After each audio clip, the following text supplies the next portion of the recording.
नमस्कार दोस्तों, स्वागत है आप सभी का हमारे इस YouTube चैनल पंडिताइन चाची में। तो दोस्तों, आज हम आपके लिए लेकर आए हैं हलछठ की 6 कथाएं। तो दोस्तों, जैसा कि सबको पता होता है, कोई भी पूजा प्रारंभ करने से पहले सबसे पहले गणेश जी की पूजा की जाती है। तो सबसे पहले हम एक गणेश जी की कथा कहेंगे, उसके बाद 5 हलछठ की कथा कहेंगे। गणेश जी की कथा। एक बुढ़िया थी, वह बहुत गरीब थी और दृष्टिहीन थी। उसके एक बेटा और बहू थे। वह बुढ़िया सदैव गणेश जी की पूजा किया करती थी। एक दिन गणेश जी प्रकट होकर उस बुढ़िया से बोले, बूढ़ी माँ, तू जो चाहे सो मांग ले। बुढ़िया बोली, मुझसे तो मांगना नहीं आता, कैसे और क्या मांगू। तब गणेश जी बोले, अपने बहू और बेटे से पूछकर मांग ले। तब बुढ़िया ने अपने बेटे से कहा, गणेश जी कहते हैं कि तू कुछ मांग ले, बता मैं क्या मांगू। पुत्र ने कहा, माँ तू धन मांग ले। बहू से पूछा तो बहू ने कहा कि माँ नाती मांग ले। तब बुढ़िया ने सोचा कि ये तो सब अपने अपने मतलब की बात कह रहे हैं। अब बुढ़िया ने पड़ोसिनों से पूछा तो उन्होंने कहा, बुढ़िया तू तो थोड़े दिन ही जिएगी, क्यों तू धन मांगे, क्यों तू नाती मांगे। तू तो अपनी आंखों की रोशनी मांग, जिससे तेरी जिंदगी आराम से कट जाए। इस पर बुढ़िया बोली, ठीक है।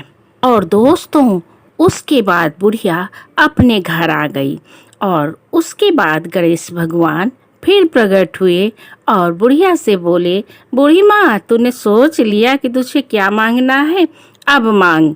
तो बुढ़िया बोली कि जो मांगेंगे वो भगवान आप हमें देंगे। तो गणेश जी ने कहा, हाँ जो भी मांगोगी वो हम तुम्हें देंगे। इस पर बुढ़िया बोली, हे प्रभु, यदि आप मुझ पर प्रसन्न हैं तो मुझे 9 करोड़ की माया दे, निरोगी काया दे, अमर सुहाग दे, आंखों की रोशनी दे, नाती दे, पोते दे और सब परिवार को सुख दे और अंत में मोक्ष दे। यह सुनकर गणेश जी बोले, बूढ़ी माँ तुमने तो हमें ठग लिया, फिर भी जो तूने मांगा है वचन के अनुसार सब तुझे मिलेगा। और यह कहकर गणेश जी अंतर्ध्यान हो गए। उधर बुढ़िया माँ ने जो कुछ मांगा था सब कुछ मिल गया। तो दोस्तों, इस तरह के हैं हमारे गणेश भगवान जी। हे गणेश भगवान, जैसे तुमने उस बुढ़िया माँ को सब कुछ दिया वैसे ही सबको देना। बोलो गणेश भगवान की जय हो। नमस्कार दोस्तों, हम प्रारंभ करते हैं हल षष्ठी व्रत की दूसरी कथा। प्राचीन काल में एक ग्वालिन थी। उसका प्रसव काल अत्यंत निकट था। एक ओर वह प्रसव से व्याकुल थी तो दूसरी ओर उसका मन गौरस मतलब दूध दही बेचने में लगा हुआ था। उसने सोचा यदि प्रसव हो गया तो गौरस यूं ही पड़ा रह जाएगा। यह सोचकर उसने दूध दही के घड़े को सिर पर रखा और बेचने के लिए चल दी। किंतु थोड़ी ही दूर पहुंचने पर उसे असहनीय पीड़ा होने लगी। वह एक झरबेरी की ओट में चली गई। वहां पर उसने एक बहुत से सुंदर बच्चे को जन्म दिया और दोस्तों, वह बच्चे को वहीं छोड़कर पास के गांव में दूध दही बेचने चली गई। संयोग से उसी दिन हल षष्ठी थी। गाय भैंस से मिश्रित दूध को केवल भैंस का दूध बताकर उसने सीधे साधे गांव वालों में बेच दिया। उधर जिस झरबेरी के नीचे बच्चे को छोड़ा था उसके समीप ही खेत में एक किसान हल जोत रहा था। अचानक उसके बैल भड़क उठे और उसका हल का फल शरीर में घुसने से बालक मर गया। इस घटना से किसान बहुत दुखी हुआ, फिर भी उसने हिम्मत और धैर्य से काम किया। उसने झरबेरी के कांटों से ही बच्चे के चिरे हुए पेट में टाँके लगाए और वहीं छोड़कर चला गया। कुछ देर बाद ग्वालिन दूध बेचकर वहां आई। बच्चे की ऐसी दशा देखकर उसे समझते देर न लगी कि यह सब उसके पाप की सजा है। वो सोचने लगी, यदि मैंने झूठ बोलकर गाय का दूध न बेचा होता और गांव की स्त्रियों का धर्म नष्ट न किया होता तो मेरे बच्चे की यह दशा न होती। और वो लौटकर सब बातें गांव वालों को बताने लगी और प्रायश्चित करके खूब तेज तेज रोने लगी। जब गांव वालों ने ऐसा देखा तो उन्होंने उसको क्षमा कर दिया। बहुत सी स्त्रियों ने उसे आशीर्वाद भी दिया। वह आशीर्वाद लेकर पुनः झरबेरी के नीचे पहुंची तो यह देखकर आश्चर्यचकित रह गई। वहां उसका पुत्र जीवित अवस्था में पड़ा था।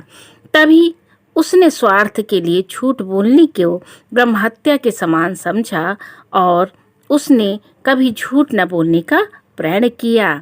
नमस्कार दोस्तों, हम प्रारंभ करते हैं हलछट की तीसरी कथा। एक ग्वालन थी। बहुत समय के बाद उसके एक पुत्र हुआ। उसने पंडितों से विचरवाया।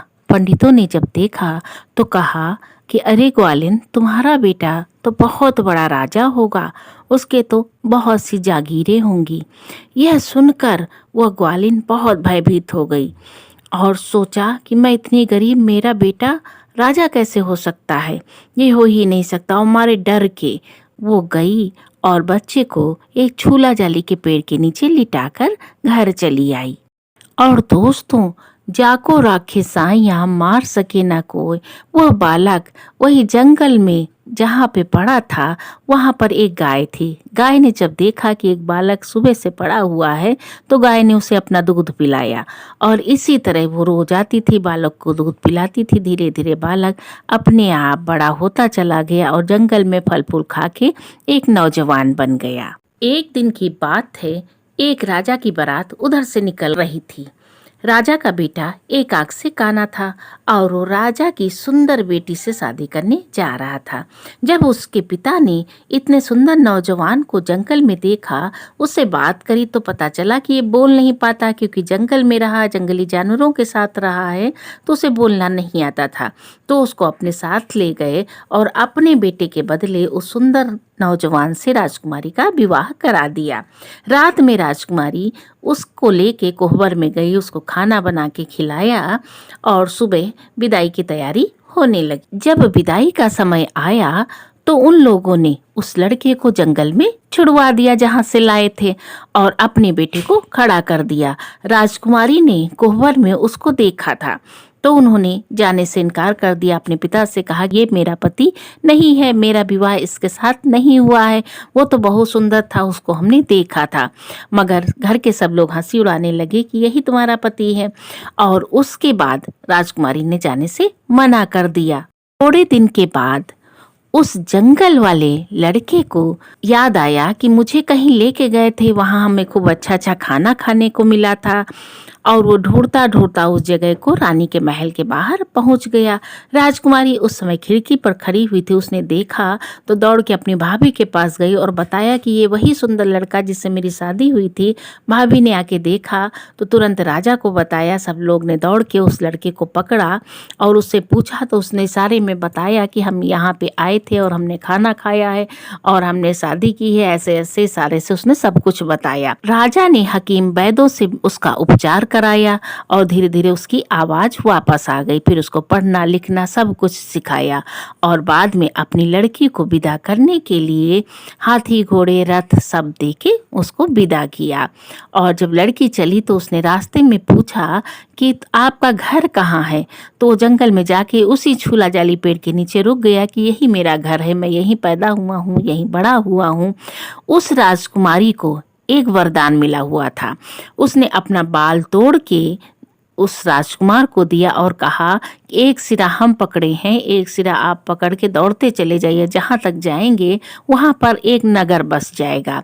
और राजकुमारी ने एक सिरा बाल का पकड़ा और राजकुमार क्योंकि हट्टा कट्टा नौजवान था, वो दौड़ता हुआ बहुत दूर तक चला गया और पूरा गोल घेरा बना लिया और लौट के बहुत दूर तक उसने गोल घेरा बना लिया और वहां पर थोड़ी देर में खूब सुंदर सा महल बन गया। दोस्तों, जब महल बन गया तो आसपास के लोग नए राजा को देखने के लिए आने लगे और सभी लोग कुछ न कुछ तोहफे लेके आ रहे थे। कोई दूध लेके आ रहा था, कोई दही लेके आ रहा था। राजा को धन दौलत देने की तो आवश्यकता नहीं होती, उपहार देने की आवश्यकता। कोई फूल लेके आ रहा था, कोई फल लेके आ रहा था, जिसकी जो तथा थी वो उस तरह से लेके आ रहा था। ग्वालिन ने भी जब सुना कि नए राजा आए हैं तो वो भी दूध लेके राजा के दरबार में पहुंच गई। वहां पर जैसे ही उनकी नज़र उस लड़के पर गई और वो वही झूला जाली का पेड़ था, राजा ने पेड़ नहीं कटवाया था, और पेड़ देखा तो उसके आंखों में आंसू आ गए और ये सोचने लगी, इसी पेड़ के नीचे आज से 16 साल पहले हमने अपने लड़के को लिटाया था। अगर वो लड़का बड़ा हुआ होता तो आज इसी तरह का हो चुका होता। और वो उस लड़के को देखने लगी। और दोस्तों, उसी समय एक आश्चर्यजनक घटना घटी। जैसे ही ग्वालिन दूध लेके बढ़ी, वो दूध छलक के राजा के मुंह पर गिरा। राजा को बहुत गुस्सा आई और सब लोग वहां पर इकट्ठे हो गए कि ये क्या है, ग्वालिन के पास से दूध छलक के राजा के मुंह पर क्यों गिरा, इसमें क्या संयोग है। और जल्दी से पंडितों पुरोहितों को बुलाया गया कि ये क्या संयोग है, और उससे भी पूछा गया कि ये क्या है, अचानक दूध छलक कैसे गया और राजा के मुंह पर कैसे गिरा, ये क्या है। तो सब ने विचार विमर्श किया और आखिरी में पता चला, उसने बताया कि आज से 16 साल पहले हमने अपने बेटे को यहाँ पर लिटा दिया था और आज मेरा बेटा इतना ही बड़ा होता, यही देख के दूध छलक के राजा के मुंह पर गिरा। ऐसा जब उसने बताया तो सब लोग चकित हो गए और राजा ने बताया कि मैं ही वो लड़का तुम्हारा हूँ। ये सुनकर राजा ने उसको गले लगा लिया और दोनों माँ बेटे गले मिले। इस प्रकार माँ बेटे का मिलन हुआ और उस दिन दोस्तों हलष्टी का व्रत था और उनको अपना बेटा बहू सब लोग मिल गए और खुशी खुशी उसी महल में रहने लगे। नमस्कार दोस्तों, अब हम प्रारंभ करते हैं हलछठ की चौथी कथा। एक गाय थी जिसका नाम कपिला था। एक बार वो गाय नदी में पानी पीने गई। पानी पी ही रही थी, अचानक वहां पर एक शेर आ गया और उसके कुछ दूरी पर जाके उसी नदी में पानी पीने लगा। तो जो गाय के मुंह की लाड़ थी वो बह के शेर के मुंह के पास तक गई, तो वो पानी बहुत मीठा हो गया। शेर ने मुंह उठाकर देखा तो देखा कि सामने एक गाय है। तो उसको बड़ी खुशी हुई। उसने कहा, जब इसकी लार वाला पानी इतना मीठा है तो इसका मांस कितना मीठा हो गया। ये सोचकर वो गाय के पास गया और उसको पकड़ लिया। और दोस्तों, अपने सामने शेर को देखकर गाय थरथराकर कांपने लगी और उसने कहा, मुझे मत पकड़ो, मुझे मत खाओ, मुझे अपने बच्चों को दूध पिलाने जाना है। मैं अपने बच्चों को दूध पिला के तुरंत वापस आ जाऊंगी। शेर ने कहा कि तुम्हें कोई और बेवकूफ़ बनाने को नहीं मिला है, हम ही मिले हैं। अब मैं इतना भूखा प्यासा हूँ, तुम्हें खा के अपनी भूख को शांत करूँगा। कितने दिन से हमने खाना नहीं खाया है। तो गाय ने कहा, मैं कसम खाकर कहती हूँ, मैं घर जाती हूँ, अपने बच्चों को दूध पिला के तुरंत वापस आती हूँ। शेर को कुछ दया आ गई और उसने उसे छोड़ दिया। कहा, जाओ, मगर तुम शाम होने के पहले लौट आना, मैं भूखा प्यासा तुम्हारा इंतजार कर रहा हूँ। गाय जल्दी से अपने घर आई कांपती हुई और जल्दी अपने बच्चों को दूध पिलाया और बच्चों से कहा कि बच्चों, सब लोग प्रेम से रहना, अपने अपने खूंटे पे बंधे रहना, एक दूसरे से लड़ाई मत करना। और वो थर थर कांप रही थी। बच्चों ने कहा कि आज माँ को क्या हो गया, वो थर थर कांप क्यों रही हैं। उन लोगों ने पूछा मगर उसने कुछ नहीं बताया। बच्चों को कुछ शक हुआ। उसके बाद सबको दूध पिलाने के बाद गाय वहाँ से चल पड़ी अपने वादे को पूरा करने के लिए। और जब थोड़ा आगे गई तो बछड़े भी अपने खूंटे से अपने को छुड़ाकर उनके पीछे पीछे चल दिए। वो 6 बछड़े थे और 1 बछिया थी। सब पीछे पीछे उसके चल दिए। सातों बछड़े कपिला गाय के पीछे पीछे बछड़े और बछिया चल दिए। शेर वहाँ गुस्से से आग बबूला हुआ खूब तेज तेज दहाड़ रहा था कि अभी तक आई नहीं, देखो हमें बेवकूफ़ बना के गई, हम ही बेवकूफ़ बनाने को मिले थे। और उसने ऊपर से पहाड़ से देखा कि गाय आ रही है, उसके साथ बच्चे भी आ रहे हैं। उसने कहा, अरे वाह, ये तो वादे की बहुत पक्की है। शेर बहुत खुश हुआ और जैसे ही सब बच्चे आगे आए, उनमें से जो सबसे बड़ा वाला बछड़ा था वो दौड़ के आगे आया और शेर से कहने लगा, मामा मामा पला गऊं, मतलब मामा पैर छुए। और उसके बाद कपिला आके आगे खड़ी हो गई कि मैंने अपना वादा पूरा किया, अब आप मुझे खाएं। शेर ने कहा, अरे जाओ, हमने तुमको छला और तुमने हमको छला। जब तुम्हारे बेटों ने हमें मामा कह दिया है तो तुम तो मेरी बहन हुई, क्या मैं अपनी बहन को खा सकता हूँ? जाओ, हमने तुम्हें छोड़ दिया। और शेर ने कपिला को छोड़ दिया और सब राजी खुशी अपने घर लौट आए। दोस्तों, हम प्रारंभ करते हैं हलष्टी व्रत की 5वीं कथा। एक नगर की बात है, वहाँ पर एक राजा राज्य करता था। उसके राज्य में प्रजा बहुत सुखी थी, परंतु राजा को एक दुख था कि उसके नगर में जितने भी सागर, कुएं, तालाब थे, सब सूखे हुए थे। राजा को इस बात की बहुत चिंता थी। उसने पंडितों को, पुरोहितों को बुलाकर इसका कारण पूछा। सब ने विचार करके यह बताया कि राजा, अगर सागर में किसी की बलि दी जाए तो इस समस्या का हल हो सकता है, सब जगह पानी आ सकता है।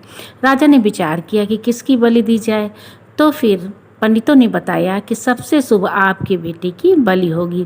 राजा रात भर सोचते रहे कि अपने बेटे की बलि कैसे दें। राजा ने विचार किया कि मैं अपने पुत्र की जगह अपने पोते की बलि दे दूंगा, इससे मेरा वंश भी बचा रहेगा और पोते की बलि देने से जब मेरा बेटा जीवित रहेगा तो और भी पोते हो जाएंगे।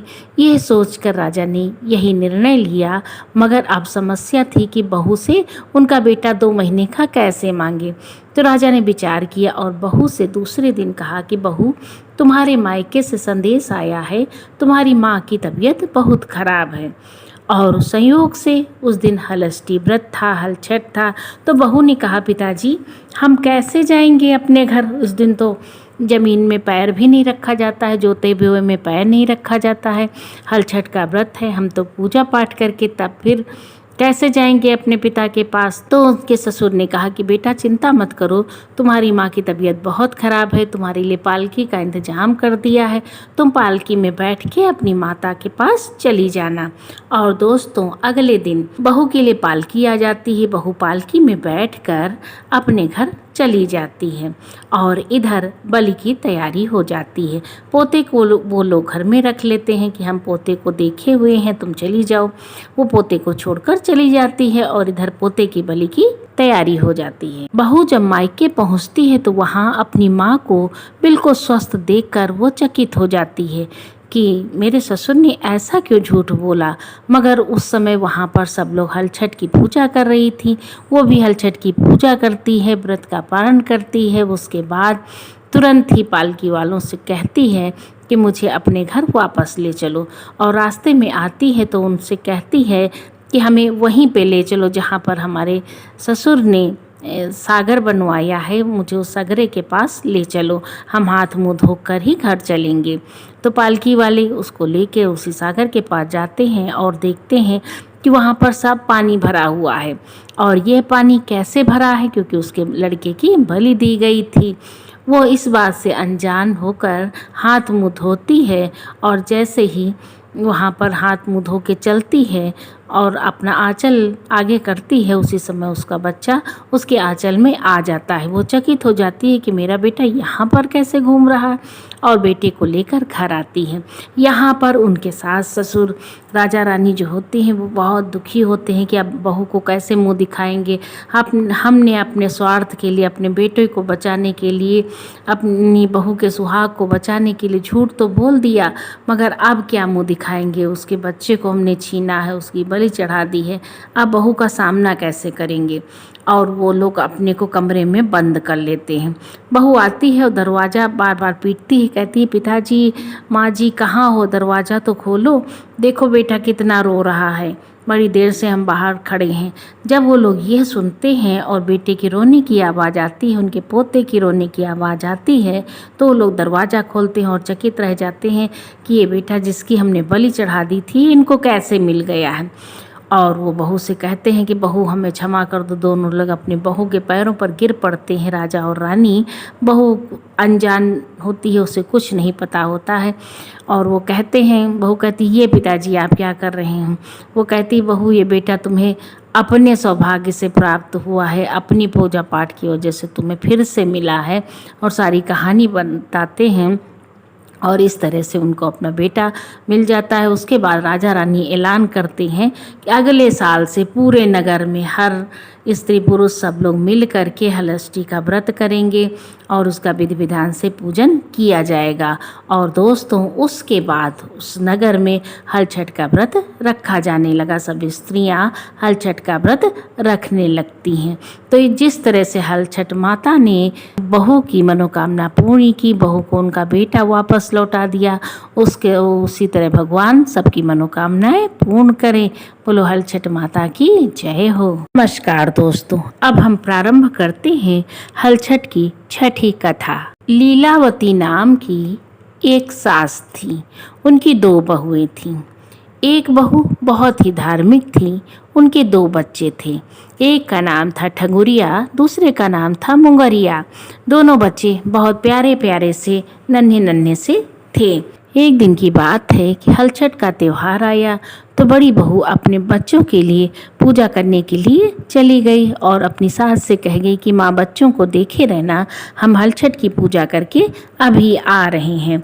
इतने में जो छोटी बहू थी वो खाना बनाने लगी और खाना चूल्हे पर जब बना रही थी तो वो लकड़ियाँ जल नहीं रही थी। तो उसने अपनी सास से कहा कि माँ चूल्हा नहीं जल रहा है। तो माँ ने कहा जाओ ठगुनिया मुंगरिया इकट्ठा करके उसमें लगा दो जाके। और वो फूहड़ बहू उनके दोनों बच्चों को लेके गई और आगी में लगा दिया। बच्चे छोटे छोटे थे और उसी में जलकर मर गए।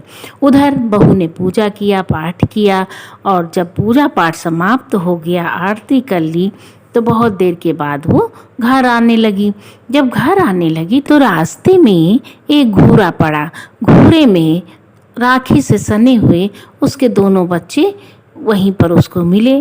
तो उसने कहा, अरे मेरे दोनों बच्चे घूरे में, जहाँ पे कूड़ा करकट डाला जाता है, घूरे में खेल रहे हैं और राखी से सने हुए, यहाँ इनको कौन छोड़ गया। दोनों बच्चों को झाड़ पोंछ कर घर लेके आई। इधर उनकी सास ससुर दोनों दरवाज़ा बंद किए हुए कि अब अपनी बहू को कैसे मुंह दिखाएंगे। वो मेरी छोटी बहू तो उनको मार के आगी में जला के, लकड़ी के बजाय दोनों बच्चों को लगा के, इतनी फूहड़ लगा के उनको जो है वहाँ राख को ले जाके उस घोड़े पे डाल आई है जाके। अब हम कैसे मुंह दिखाएंगे। और दोनों लोग बहुत शर्मिंदगी से छुपे हुए बैठे थे।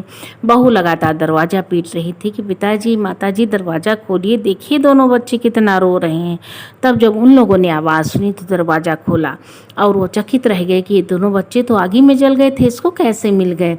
और उन्होंने उससे पूछा कि ये बच्चे तुम्हें कहाँ मिले। तो उसने बताया कि दोनों घूरे पे राखी में भरे हुए खेल रहे थे, हम उनको यहाँ उठा के लाए, किसी ने इनको ध्यान ही नहीं रखा। तो दोनों लोग क्षमा मांगते हुए सारी बात बताते हैं। तो वो कहती है कि हल छठ मैया ने हमें हमारे बच्चे वापस लौटा दिए हैं। सब लोग बहुत खुश होते हैं कि हल छठ वाले दिन हल छठ माता की पूजा करने से उसके मरे हुए बच्चे जीवित हो गए और उसको वापस मिल गए। तो बोलो हल छठ मैया की जय हो। तो दोस्तों, कैसी लगी है हल छठ की 6 कहानियाँ जो एक साथ हमने बना दी है। अगर आपको पसंद आई हो तो लाइक शेयर सब्सक्राइब करना ना भूलें। बोलो हल छठ माता की जय हो।